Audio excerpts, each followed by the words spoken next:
Hello दोस्तों, आज हम बात करेंगे आर्टिकल नंबर 16 जो कि समानता के अधिकार के अंतर्गत आते हैं।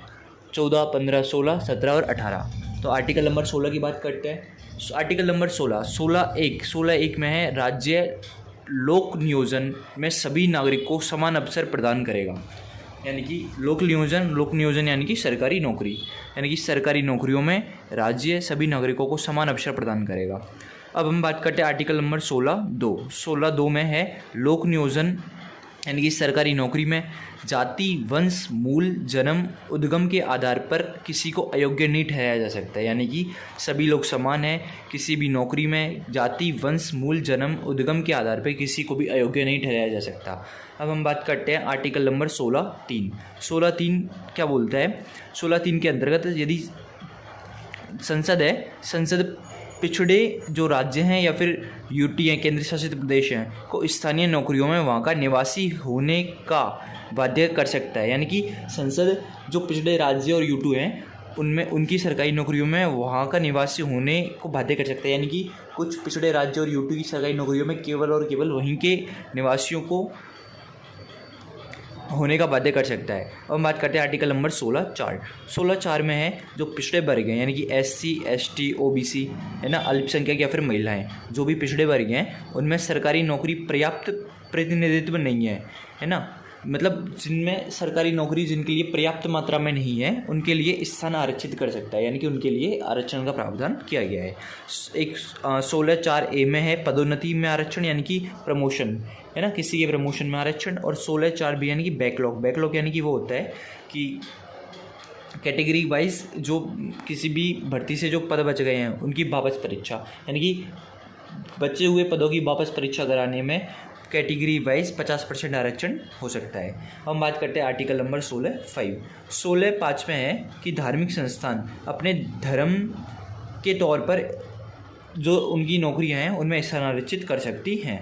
आर्टिकल नंबर 16(6), जैसा कि मैंने पिछली वीडियो में बताया था कि आर्टिकल नंबर 15(6) और 16(4) दोनों में EWS यानी कि आर्थिक रूप से कमज़ोर जो वर्ग है उसके लिए आरक्षण के प्रावधान किए गए हैं। एक और हम वापस देखते हैं, फिर हम देखेंगे उसके बाद इंदिरा साहनी केस 1992।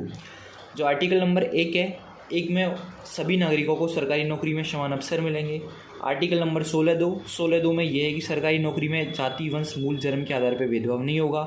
16(3) में है कि संसद जो पिछड़े राज्य हैं उनकी सरकारी नौकरियों में वहाँ के निवासी होने का बाध्य कर सकती है। यानी कि जो पिछड़े राज्य हैं उसी राज्य के नागरिक वहाँ की सरकारी नौकरियों में लगेंगे। आर्टिकल नंबर 16(4) में है कि जो पिछड़े वर्ग हैं यानी कि SC, ST, OBC उनके लिए सरकारी नौकरी पर्याप्त नहीं है तो उनके लिए स्थान आरक्षित किए जा सकते हैं। 16(4)A में प्रमोशन में आरक्षण है और 16(4)B एंड बैकलॉग यानी कि जो बचे हुए पद हैं उनकी कैटेगरी वाइज उनमें 50% आरक्षण है। 16(4)5 में है, 16(4) के बाद आता है 16(5). 16(5) में है धार्मिक संस्थान उनके लिए स्थान आरक्षित यानी कि अपने धर्म की नौकरियों में स्थान आरक्षित कर सकती है। और आर्टिकल नंबर 16(6) में कमज़ोर वर्ग यानी कि EWS के लिए आरक्षण। हम बात करते हैं इंदिरा साहनी केस 1992।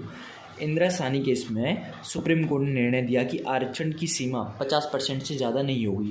यानी कि इसमें कुछ प्रावधान थे। पहला था कि जो आरक्षण है, आरक्षण की सीमा 50% से ज़्यादा नहीं होगी।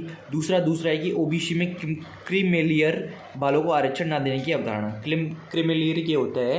क्रीमेलियर मतलब जिनकी आय, वार्षिक आय 8 लाख से अधिक है, 8 लाख से ज़्यादा है, OBC में उनको आरक्षण नहीं दिया जाए।